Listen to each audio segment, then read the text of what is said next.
आपके भी पैरों में, तलवों में, एडी में कहीं पर भी दर्द हो रहा है तो ये रेमेडी आपके लिए इतना सुपर फास्ट काम करेगी कि आप देख करके हैरान रह जाएंगे। जहां दर्द के मारे आपकी चीख निकल रही थी, वो 15 मिनट में आपका दर्द कहाँ गया ये आपको पता ही नहीं चलेगा। नमस्ते दोस्तों, मीनू गुप्ता किचन में आप सभी का खूब खूब स्वागत है। आज मैं फिर से पुराने जमाने की हमारी दादी नानियों की रेमेडी लेकर के आई हूँ।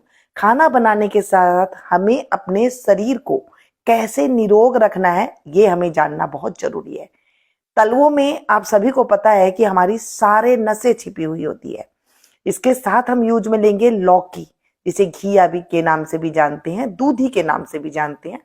आपके यहाँ पर जो नाम से जानते हैं आप जरूर कमेंट करके बताइएगा। इसे लेते टाइम पे आपको ध्यान रखना है कि ज्यादा पकी हुई ना हो, जैसे मोटे मोटे बीज ना हो, और कच्ची लेंगे तो ज्यादा अच्छी रहेगी। और इस टाइम पर लौकी खूब भरपूर मात्रा में आ रही है तो उसको आप ले सकते हैं। और इसे लेने के लिए छोटी बड़ी कोई देखने की जरूरत नहीं है। छोटी है तो उसके 2 हिस्सा कर लीजिए, बड़ी है तो बीच में से एक हिस्सा और करके इतनी छोटी कर लीजिए। मतलब पैरों की साइज की आपको काट लेनी है घिया को इस तरह से 2 हिस्सों में। लौकी क्या काम करती है? लौकी जो एकदम सिंपल सी दिखने वाली है ना, ये मैं बालों में तेल लगाने के लिए भी काम में लेती हूँ। जब किसी के सर में गर्मी चढ़ जाती है या फिर चक्कर आने जैसी समस्या होती है, उसको भी ये दूर करती है। अब हम इसमें डालेंगे सेंधा नमक। सेंधा नमक यानी कि जो हम व्रत में यूज में लेते हैं। बस इसमें 1/4 चम्मच के करीब यानी कि 2-2 चुटकी इसमें नमक डाल दीजिए और इसको अच्छे से लौकी के ऊपर चारों तरफ लगा दीजिए, ताकि जब हम पैरों पे लगाएं इसको तो वो अच्छे से हमारे पैरों पर लग जाए। सेंधा नमक हमारे शरीर से दर्द को खींचने का काम करता है।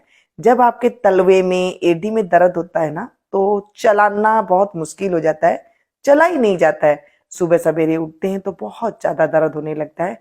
तो ये रेमेडी जब आप करेंगे तो आपको बहुत ज्यादा सुपर लाभ मिलने वाला है। यहाँ पर हम थोड़ा सा सरसों का तेल लेंगे। सरसों के तेल में भी ऐसी पावर होती है कि वो दर्द को खींचता है। आप कहेंगे हमारे पास सरसों का तेल नहीं है तो क्या करें? फिर जो भी तेल है वो आप ले लीजिएगा, लेकिन सरसों का तेल लेंगे तो वो ज्यादा असर करता है। क्योंकि देखिए हमारी दादी नानियां इस तरह से ही सरसों का तेल का इस्तेमाल करती थी, तो मैं वही रेमेडी आपको साथ शेयर कर रही हूँ। मुझे नहीं पता कि वो सरसों का तेल क्यों लगाया करते थे। हाँ, अगर आपके पास तिल का तेल है तो आप उसका भी यूज कर सकते हैं। अब इस लौकी को लेकर के आपके पैरों के तलवे जो हैं उस पर आपको मसाज करनी है। नमक, तेल और लौकी का जो जूस मिलकर के इसमें ये दवाई बनेगी ना, आप समझ भी नहीं सकते हैं कि जो दवाई आपने अंदरूनी खाते हैं उससे ये फास्ट रेमेडी ये काम करेगी। कई बार क्या होता है कि ज्यादा दवाई खा नहीं सकते हैं, या फिर कई लोग ऑलरेडी दवाई लेते हुए होते हैं तो उनके साथ और दवाई वो ले नहीं सकते हैं कि दवाई, जब दर्द की दवाई लेते हैं तो वो इतना असर नहीं करती है। तो इसे आप 5 से 7 मिनट तक अच्छे से मसाज कर लीजिए। अगर आप ज्यादा देर भी कर लेंगे, 10-15 मिनट, तो कोई दिक्कत वाली बात नहीं है। वो आपकी पैरों में जो नसें दबी हुई है उसको ये खोलेगा। जब आप मसाज करेंगे ना नमक के साथ, तो एक एक पॉइंट पर ये नमक जब जाएगा तो वो एकदम से एक्टिव हो जाते हैं और जल्दी से वो नस जो है खुल जाती है। और पैरों में हमारे सारे शरीर की नस भी मौजूद होती है। तो जब आप इस तरह से मसाज करेंगे तेल के साथ, तो तलुए के साथ जब तेल और नमक मिक्स हो जाते हैं तो वो बहुत जल्दी से लौकी के जूस के साथ जाकर के जो नस नाड़ियां हैं उस पे इतना फास्ट काम करते हैं कि जो भी दर्द था उसको वो दूर कर देते हैं। चलिए जी, इस तरह से हमने इसे पैर पे रगड़ा और उसके बाद धागे की सहायता से इसे हम इस तरह से लपेट देंगे कि जो बीचों बीच नसों नाड़ियां है ना, वो सारी के ऊपर ये चिपकी रह जाए। अब इसे रखना कितनी देर? आप चाहें तो कम टाइम है तो 20 मिनट के लिए रख लीजिए, नहीं तो अगर आप 1 घंटा रख सकते हैं तो बहुत अच्छी बात है। जल्दी में है, 20 मिनट में भी ये आपको असर दिखाई दे देगा जब आप लगाएंगे। ऐसे ही दूसरे तलवे पे भी आपको मसाज करनी है 8 से 10 मिनट तक, ताकि इसका भी जो है खून जो है वो चालू होने लग जाए। जो ब्लड का सर्कुलेशन है ना वो एकदम जल्दी से चलने लग जाएगा। और साथ में जो है नस नाड़ियों का मैंने आपको बता ही दिया कि वो बहुत जल्दी से काम करने लग जाएगी। धागा कोई भी हो, ये नहीं कि मैंने लाल धागा लिया है रंग का तो आपको लाल रंग का लेना है। आपके पास सफेद है, पीला है, हरा है, जैसा भी रंग का है आप धागा ले लीजिए। बस हमें लौकी को ही बांधना है, ठीक है। इसे कब करना है?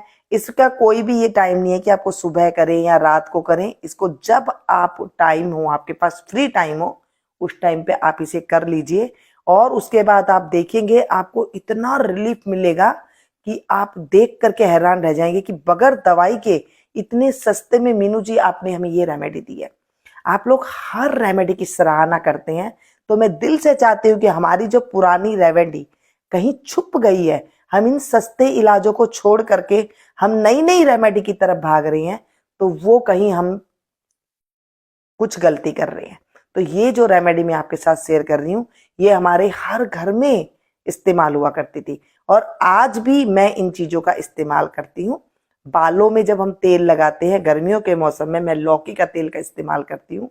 और जिन लोगों के सर में ज्यादा गर्मी रहती है ना, आप उसको भी इस तरह से हथेली पर या पैरों में खाली अगर लौकी भी रगड़ देंगे तो भी उसका बहुत ज्यादा फायदा मिलेगा। लेकिन तेल और नमक के साथ जब हम करते हैं तो वो और भी ज्यादा फायदेमंद हो जाता है।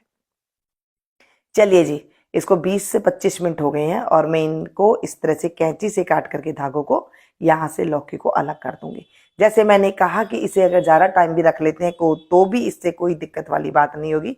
फिर आप इसे टिश्यू से साफ कर सकते हैं या फिर कपड़े से साफ कर सकती हैं।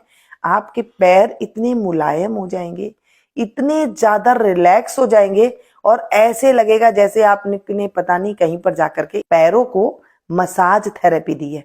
इसकी रेमेडी आप लोगों के घर में भी अगर आजमाई जाती थी तो ये जरूर कमेंट करके बताना, ताकि औरों को भी पता लग सके। और हाँ, एक लाइक दे करके जरूर जाइएगा, बगैर लाइक दिए बिल्कुल नहीं जाइएगा, क्योंकि आपका एक लाइक मेरे आत्मविश्वास को बढ़ाता है और मैं सोचती हूँ कि चलो मेरी फैमिली को ये रेमेडी पसंद आ रही है, तो मैं आप लोगों के लिए ऐसी ही रेमेडियां इसे ज्यादा से ज्यादा अपनों के पास शेयर कीजिएगा, ताकि औरों को भी फायदा मिल सके। जब हम किसी का भला करते हैं ना, तो हमारा भला अपने आप ही हो जाता है। मिलती हूँ फिर से एक नई वीडियो में नई जानकारी के साथ, नई रेमेडी के साथ। तब तक आप लोग देखते रहिएगा मीनू गुप्ता किचन।